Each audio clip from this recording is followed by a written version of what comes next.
আসতেছেন মাওলানা ওমর ফারুক সন্দীপী, ওনার সাথে আমার দেখা হয়েছে কয়েকটা মাহফিলে। উনি একজন ভালো ইসলামিক স্কলার। আজকে এই মাদ্রাসার প্রতিষ্ঠাতা, যার কথা না বললেই নয়, যে মাওলানা হাতেম সাহেব, উনি একজন ইসলামিক স্কলার এবং অনেক, যেটাকে বলা হয় আর কি, অনেক আলেম আছেন, অনেক ভালো মানুষ আছেন, কিন্তু পরেরকার যারা খুব পরেরকার আল্লাহ ভক্ত, উনি এদের মধ্যে একজন অন্যতম লোক, যেটা আপনারা ওনাকে দেখেছেন। আমি ওনার অনেক নাম শুনেছি।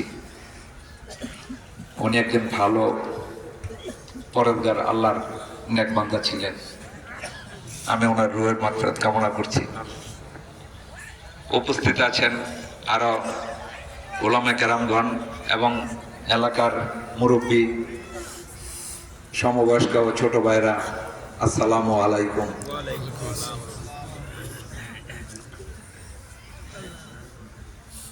আজকে আমি আপনাদের উদ্দেশ্যে কিছু কথা বলবো। যে এখানে তো ইসলামের স্কলার যারা আছেন তারা তো অনেক সুন্দর সুন্দর কথা বলে, আমরা তো আর ওই লাইনের লোক না, তো ওদের মতো তার কথা বলতে পারবো না। তো সামাজিক অবস্থায় আমরা যে কিছু কথা আছে সেটা আমরা বলবো। আপনারা আসেন যে এইখানে অনেকে 5 ওয়াক্ত নামাজ পড়েন, আবার অনেকে পড়েন না। দেখা যায় ওয়াজ মাহফিলে শুনছেন, বাড়িতে গিয়ে ফজর নামাজ পড়তেছেন না। এটা যেন, এই ভুলটা যেন আমরা না করি। আমি অনেক লোককে দেখছি রাত্রে 12টা 1টা পর্যন্ত ওয়াজ মাহফিলেতে, কিন্তু বাসায় গিয়ে আর নামাজটা পড়ে না। তো যত কষ্ট হোক আপনারা ফজর নামাজটা পড়ে নিবেন।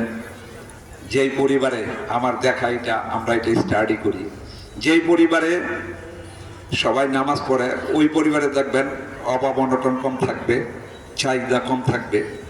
তাদের মধ্যে যে একটা পারস্পরিক বন্ধন, তাদের মধ্যে যে একটা সহমর্মিতা, সহযোগিতা আছে, এইটা আপনি কোথাও পাবেন না। একমাত্র নামাজি পরিবারগুলাতে, যারা আল্লাহর রাস্তায় চলাফেরা করে, ওদের মধ্যে পাবে। আর ওরা মানুষকে কখনো ঠকানোর চিন্তা করে না, চিন্তাটা করে খারাপ লোকেরা, যে কাকে কখন কে কিভাবে ঠকাবে। আর এই নামাজ পড়তে যায় আপনাদেরকে প্রথমেই চিন্তা করতে হবে নামাজটা সহিভাবে কিভাবে পড়বেন। সেটার জন্য প্রথমেই আপনাদের যেটা অনুসরণ করতে হবে, এটা না করলে আপনার নামাজের সার্থকতা আপনি খুঁজে পাবেন না। আপনি নামাজ পড়তে পারবেন, বাট নামাজের যে আন্তরিকতা, নামাজ কেন পড়লাম, নামাজের ভিতর যে একটা তৃপ্তি আসবে, সেটা আপনি কখনই পাবেন না। যে আপনাকে আগে কোরআন শিক্ষা করতে হবে। আমার নবীজির দেখা যে এই পৃথিবীর শ্রেষ্ঠ যে বিচারক, পৃথিবীর শ্রেষ্ঠ যে নেতা, আমাদের নেতা কে, এটা জানতে হবে। আমাদের আদর্শবান নেতা কে? হযরত মুহাম্মদ সাল্লাল্লাহু আলাইহি সাল্লাম। পৃথিবীর মধ্যে ওনার চেয়ে ঊর্ধ্বে কোনো ব্যক্তি আর দ্বিতীয় কেউ আসে নাই, এবং যতদিন পৃথিবী থাকবে ততদিন কেউ আসবে না। আমার রাসূল ছিলেন একজন নিরক্ষর ব্যক্তি, কিন্তু উনি কিন্তু পড়াশোনা জানতো না, বা প্রাতিষ্ঠানিক কোনো শিক্ষাও নাই, কিন্তু পৃথিবীর মধ্যে ওনার চেয়ে জ্ঞানী লোক আল্লাহ দ্বিতীয় কাউকে তৈয়ার করে নাই। আজকে যত পৃথিবীর যত সাম্য বলেন, বিচার ব্যবস্থা বলেন, এই যত নিয়ম কানুন বলেন, মেডিকেল সায়েন্স বলেন, আপনার বিজ্ঞান বলেন, সবকিছুর ঊর্ধ্বে উনি। বিজ্ঞান দিয়ে সায়েন্স দিয়ে, সায়েন্স দিয়ে কোরআন নয়, কোরআন দিয়ে সায়েন্স, এটা আমরা বোঝার চেষ্টা করি না। এটা আমরা কখনোই চেষ্টা করি না। আমরা আজকে ওই উমুককে আমার আইকন মনে করি, আইনস্টাইনকে আমরা আইকন মনে করি, সক্রেটিসকে আমরা, নো, নেভার। আমাদের একজনই, সেটা হলো হযরত মুহাম্মদ সাল্লাল্লাহু আলাইহি সাল্লাম। সবাই ওনাকে অনুসরণ করতে, সবাই কোরআন এবং হাদিসকে অনুসরণ করেই বড় বড় নেতা হয়েছে। আজকে অনেকেই দেখেন, ওই যে অনেক যে ইয়াতে উমুক লিখছে, ডক্টর এই আবুল কালাম আজাদ এই কথা বলছে, উমুক বলছে। আপনি যদি কোরআন হাদিস পড়েন, দেখবেন কোরআনের কথাগুলোই তারা মার্ক কইরা তারা এগুলা নিজের ব্যক্তিগত কথা বানাইছে। আপনি দেখেন, আজকের কাজ আগামীর জন্য ফেলে দিও না, রেখে দিও না, তাইলে তুমি ক্ষতিগ্রস্ত হবা। এটা কিন্তু প্রত্যেকটা মনীষী, বিজ্ঞানীরা বলছে। আর এই কথাটা আপনারা সূরা বাকারা যদি পড়ে থাকেন, ওইখানে ছোট্ট করে আল্লাহ বলে দিছে যে আজকের কেস আজকেই সমাধান করো, আগামী দিনের জন্য। এই শব্দটা দিয়া কত লোক যে আমি বড় বিজ্ঞানী, আমি বড় লেখক, আসলে না, এটা কোরআনের কথা। প্রতিটা শব্দ আপনারা কোরআনের, হাদিসের আজকে মেডিকেল সায়েন্স দেখেন, আপনারা ডাক্তারের কাছে যদি যান, কেউ তার যদি এই পুরো মেডিকেল আপনার চেক আপে যান, পুরো ইয়াটা সাজাইছে আমাদের নবীজির চলাফেরার উপরে, খাওয়াতে দইরা, চলাফেরাতে দইরা। আমি তো আমার জীবনে 10-12 বার আমি মেডিকেল টেস্ট করছি, ওরা যে ইয়াটা দেয় পুরোটা আমাদের নবীজি। যেমন আমাদের নবীজি বলছে কি, যে 3 ভাগের 1 ভাগ খাবার, 1 ভাগ পানি, 1 ভাগ খালি, তাইলে কি হবে?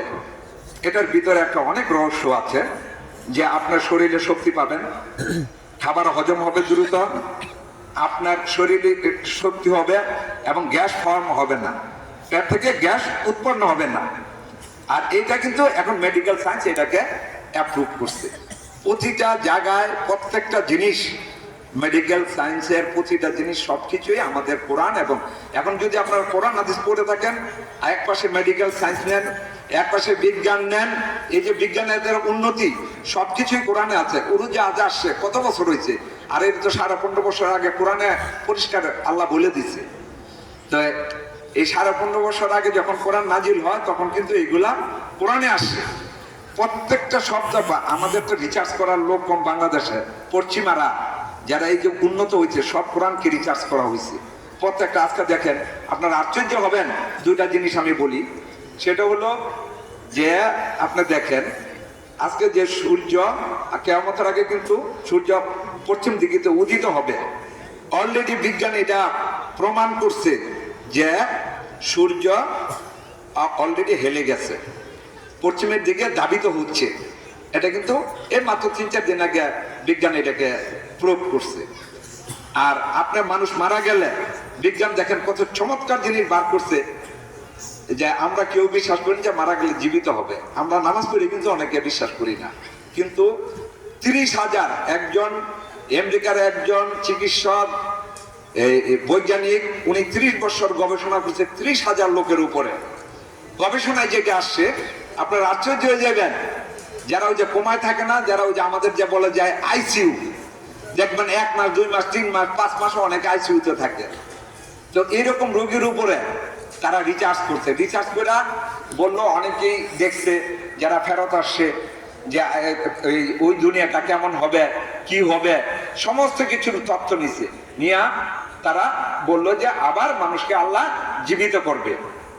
তো দেখেন, আজকে এই যে কোরআনের কথা কি, আল্লাহর কথা কি, কিন্তু প্রত্যেকটা আপনার বিজ্ঞান অ্যাপ্রুভ করতেছে। তো প্রতিটা জিনিসেই বিজ্ঞান অ্যাপ্রুভ করতে